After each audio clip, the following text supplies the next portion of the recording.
A antiga Israel queria que Jesus fizesse algo sensacional para provar que ele era realmente o Filho de Deus. Mas Jesus está dizendo nesta passagem: vocês estão buscando um sinal? Muito bem, eu lhes darei um sinal. Eu sou o sinal. Agora, quando você se depara com Jesus, qual é a sua reação?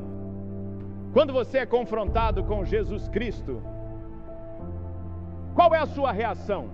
A reação dos escribas e fariseus foi de hostilidade. Já o povo dos dias de Nínive se humilhou e se arrependeu ao enfrentar e se deparar com Deus. E a pergunta que todos fazemos hoje é esta: o que vocês pensam de Cristo? Quem é Jesus Cristo? Mas a nossa geração ficou obcecada por Jesus. Os jovens estão falando sobre Jesus. Ele é o assunto das conversas hoje, nas universidades, nas escolas, em todos os lugares. Os jovens estão discutindo sobre Jesus Cristo e perguntando: quem é Ele? Quem é esse Jesus? Não podemos escapar dele.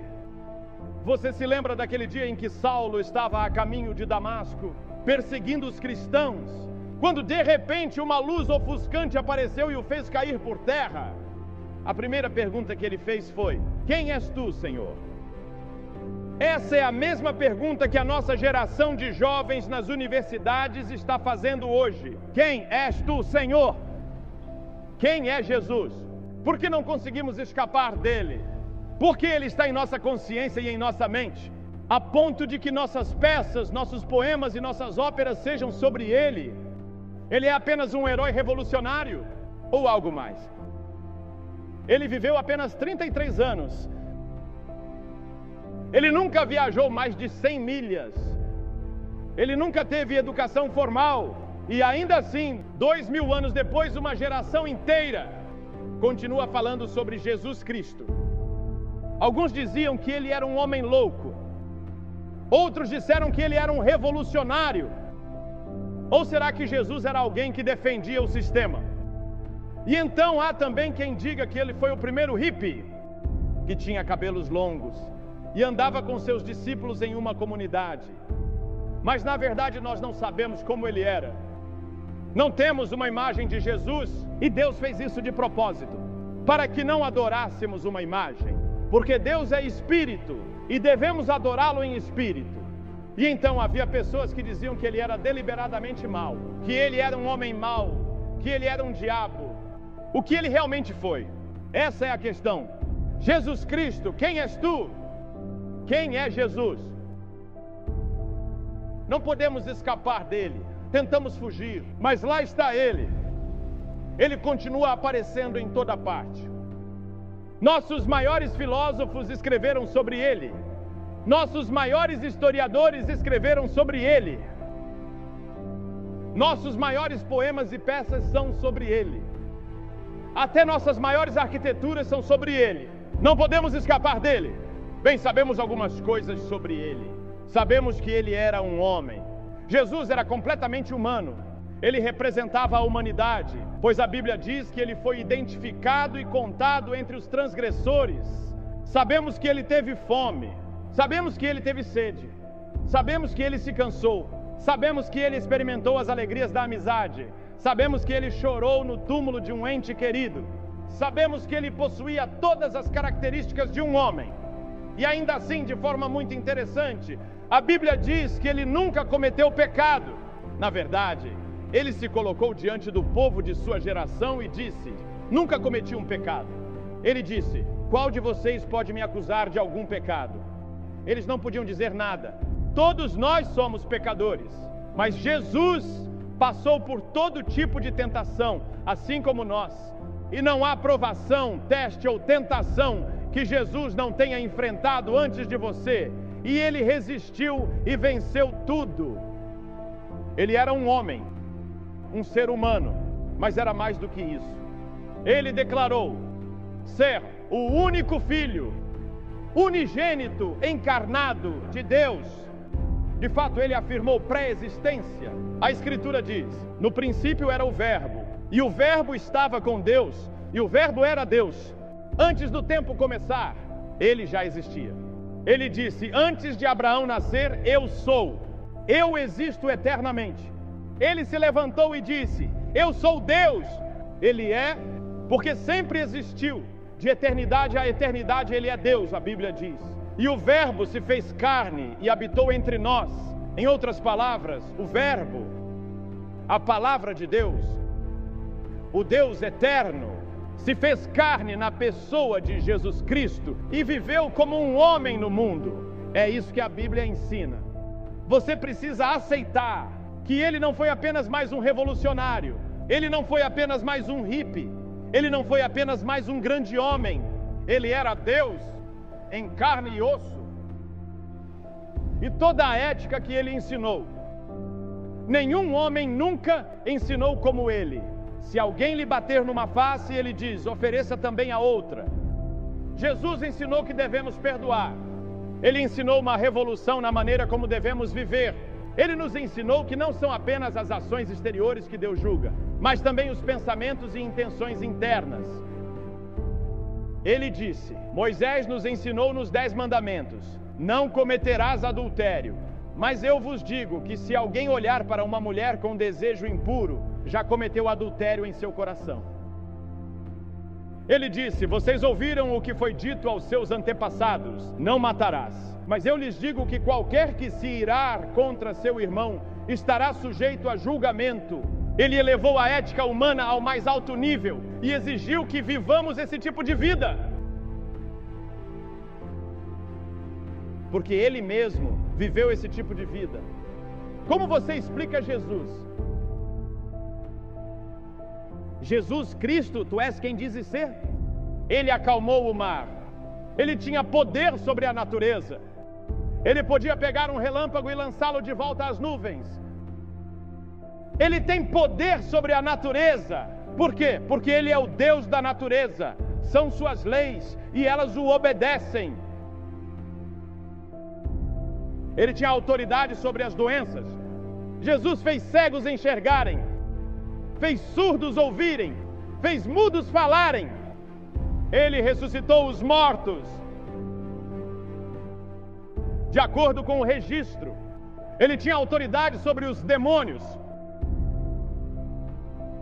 E então, olhe para a morte que ele teve. Algum homem já morreu como Jesus? A terra tremeu, as rochas se partiram, os sepulcros se abriram, até mesmo os soldados confessaram: verdadeiramente este era o Filho de Deus. Qualquer um que veja Jesus naquela cruz e não seja tocado tem um coração de pedra. Primeiro tiraram as roupas dele, depois pegaram longas tiras de couro com esferas de aço ou chumbo nas pontas e o açoitaram nas costas, até que ele mal pudesse ficar de pé. Então colocaram uma coroa de espinhos sobre sua testa e seu rosto começou a sangrar. Eles riram dele, cuspiram nele e zombaram dele. Com um simples estalar de dedos, 72 mil anjos já haviam desembainhado suas espadas, prontos para resgatá-lo e varrer este planeta da existência do universo. E Jesus disse: não, pois para isto nasci. Não digam que esta é uma religião de homens brancos ou de homens negros. É uma religião mundial. Ele fez isso por todo o mundo. Quando ele morreu naquela cruz e foi pregado nela, pregaram os cravos em suas mãos e nos pés. E sabe o que ele disse? Ele disse: Pai, perdoa-lhes porque não sabem o que estão fazendo. Perdoa-lhes. Foi assim que ele enfrentou a violência de seu tempo. E então na cruz, ele disse: meu Deus, por que me abandonaste? Depois inclinou a cabeça e disse: está consumado. O que ele quis dizer com isso? Ele quis dizer que o plano de salvação estava concluído. Agora Deus pode perdoar todos os teus pecados, porque Jesus terminou o plano de Deus para a tua salvação. Porque veja, Deus conhece cada um de vocês pelo nome. Ele tem até os fios de cabelo da tua cabeça contados. Deus olha para você como se fosse a única pessoa em todo o universo. Ele vê você somente você. E naquela cruz, Jesus teve a capacidade de pensar em você. E Ele te amou o suficiente para permanecer na cruz. Já houve amor maior do que esse? Porque Ele viu que ressuscitaria dos mortos. Ele viu que nas gerações futuras haveria um povo reunido em seu nome, que formaria seu corpo. Ele viu o dia em que reinaremos com Ele em seu reino. Sim, eles o colocaram em um túmulo. E se Ele não tivesse ressuscitado, não haveria evangelho. Jesus Cristo está vivo. E quando foram ao túmulo pela manhã, ouviram a maior notícia que o mundo já conheceu. Ele não está aqui, Ele ressuscitou, Ele está vivo. E o que inspirou os discípulos a pregarem por todo o mundo foi a ressurreição. Eles pregavam em toda parte que Jesus está vivo. E então o que acontece com as pessoas que recebem a Cristo? O que acontece com elas? Tivemos aqui na outra noite um homem que era líder dos Panteras Negras. Ele disse que achava que poderia mudar o mundo através do movimento Panteras Negras, até que conheceu Jesus. E ele disse que Jesus mudou a vida dele e tirou todo o ódio do seu coração. Ele disse: agora acredito que o mundo pode ser transformado, mas acredito que isso pode acontecer pelo poder de Jesus. É isso. Jesus entrando em nossos corações. Quem és tu, Senhor? Jesus Cristo, és tu quem dizes ser? Essa é a pergunta que cada um de vocês terá que responder hoje. Quem é Jesus? Ele era quem dizia ser, Deus em carne e osso?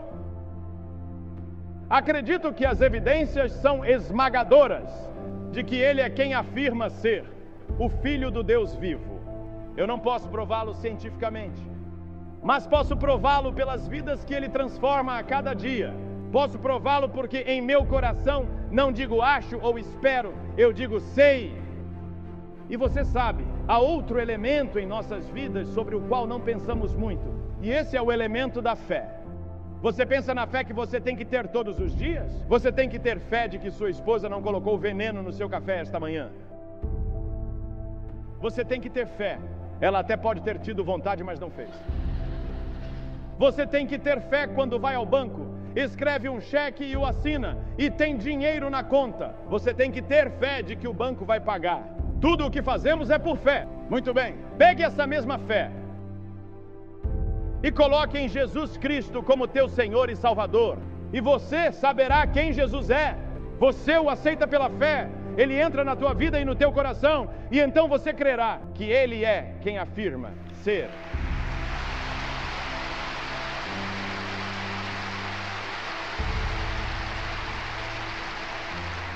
Paulo, naquela estrada para Damasco, também fez outra pergunta: o que queres que eu faça, Senhor? E Jesus respondeu: levanta-te e vai. Eu te digo agora, levanta-te e vem a Ele. Aceite-o como teu Senhor, Salvador e Mestre, como Filho de Deus, e Ele entrará no teu coração, perdoará teus pecados e transformará a tua vida.